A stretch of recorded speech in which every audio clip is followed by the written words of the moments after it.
कुवलिया पेड़ वध।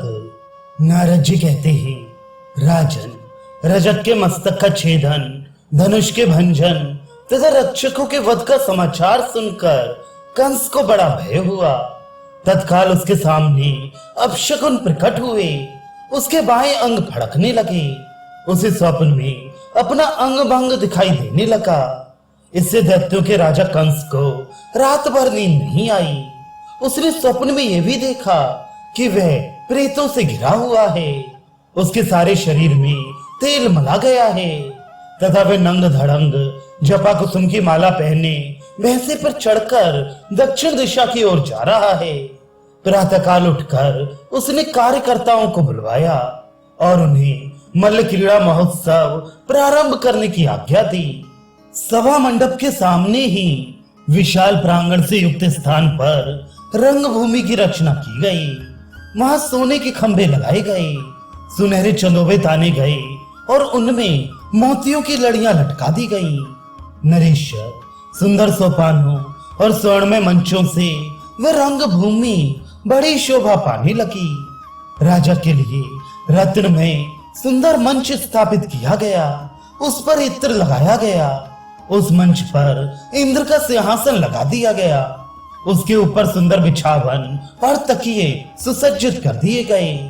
चंद्रमंडल के समान मनोहर दिव्य छत्र तथा हीरे के बनी हुई मूठ वाले हंस किसी आवासी युक्त व्यजन और चामरों से सुशोभित विश्वकर्मा द्वारा रचित वह 10 हाथ ऊंचा सिंहासन बड़ा ही चित्ताकर्षक था। उस पर आरूढ़ हो राजा कंस पर्वत शिखर पर बैठे हुए सिंह के समान शोभा पा रहा था। वहां गायकों द्वारा गीत गाए जाने लगे, वरांगनाएं नृत्य करने लगी और मृदंग, पटह, ताल, भेरी तथा आनक आदि बाजे बजने लगे। राजन, छोटे छोटे मंडलों के शासक नरेश तथा नगर और जनपद के निवासी बड़े लोग पृथक पृथक मंच पर बैठकर मल्ल युद्ध देख रहे थे। कंस के द्वारा बुलाए गए नंदराज आदि गोप मस्तक झुकाए राजा को उत्तम भेंट अर्पित करके एक एक मंच का आश्रय ले बैठ गए। नरेश्वर वहां यदुराज कंस के लिए बाणासुर, जरासंध और नरकासुर के नगर से भी उपहार आए। अन्य जो शंबर आदि भूपाल थे उनके पास से भी बहुत सी भेंट सामग्रियां आई। तदनंतर माया से बालक रूप धारण किए बलराम और श्री कृष्ण दोनों भाई मल्लों के खेल देखने के लिए उस रंगशाला में आए। रंग मंडप के द्वार पर कुवलिया पेड़ नामक हाथी खड़ा था, जिसके कुंभ स्थल पर गोमूत्र में सने हुए सिंदूर और कस्तूरी से पत्र रचना की गई थी। रत्न में कुंडलों से मंडित उस महामत्त गजराज के गंड स्थल से मद झर रहा था। द्वार पर हाथी को खड़ा देख श्री कृष्ण ने महाबत से गंभीर वाणी में कहा, अरे इस गजराज को दूर हटा ले और मेरी इच्छा के अनुसार मार्ग दे दे, नहीं तो तुझको और तेरे हाथी को अभी भूतल पर मार गिराऊंगा। तब कुपित हुए महाबत ने संपूर्ण दिशाओं में जोर जोर से चिंगारते हुए उस मतवाले हाथी को नंदनंदन पर आक्रमण करने के लिए आगे बढ़ाया। गजराज ने तत्काल ही श्री हरि को सूंड से पकड़कर उठा लिया, परंतु अपना भार अधिक बढ़ाकर श्री हरि उसके पकड़ से बाहर निकल गए। जैसे वृंदावन के निकुंजों में श्री हरि इधर उधर लुकते छिपते थे, उसी प्रकार इधर उधर घूमकर वे कुवलिया पेड़ के पैरों के बीच में छिप गए। हाथी ने अपनी सूंड बढ़ाकर उन्हें पकड़ लिया, किंतु उसके सूंड को दोनों हाथों से दबाकर श्री हरि पीछे की ओर निकल गए। तब हाथी ने बगल की दिशा में घूमकर उन्हें पकड़ने की चेष्टा की, किंतु माधव उसके मस्तक पर मुक्के से प्रहार करके आगे की ओर भागे। विधेयराज उस गजराज ने भागते हुए श्री हरि का पीछा किया।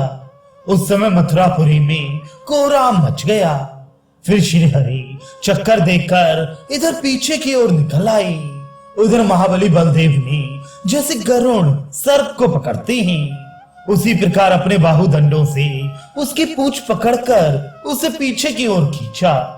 तब हंसते हुए भगवान श्री कृष्ण ने अपने हाथों से बलपूर्वक उसकी सूंड पकड़कर उसी तरह आगे की ओर खींचना आरंभ किया, जैसे मनुष्य कुएं से रस्सी को खींचता है। निरपेश्वर उन दोनों भाइयों के आकर्षण से वे हाथी व्याकुल हो उठा। तब 7 महावत बलपूर्वक उस हाथी पर चढ़ गए। साथ ही दूसरे महावत भी श्री कृष्ण का वध करने के लिए 300 हाथी वहां ले आए। महावतों के अंकुश की चोट करने से कुपित हुआ वे मतवाला हाथी पुनः श्री कृष्ण की ओर झपटा। तब बलदेव जी के देखते देखते साक्षात भगवान श्री कृष्ण ने उसकी सूंड पकड़ ली और इधर उधर घुमाकर उसे उसी प्रकार पृथ्वी पर दे मारा, जैसे कोई बालक कमंडल पटक दे। उस पर चढ़े हुए 7 महावत इधर उधर दूर जा गिरे और वहां जुटे हुए साधु पुरुषों के देखते देखते वे हाथी प्राण शून्य हो गया। विधेयराज उसके शरीर से एक ज्योत निकली और श्री घनश्याम में विलीन हो गई। महाबली बलराम और श्री कृष्ण ने उस हाथी के दोनों दांत उखाड़ लिए और जैसे 2 सिंह के बच्चे बहुत से मृगों का संहार कर डाले, उसी प्रकार समस्त महावतों को मौत के घाट उतार दिया।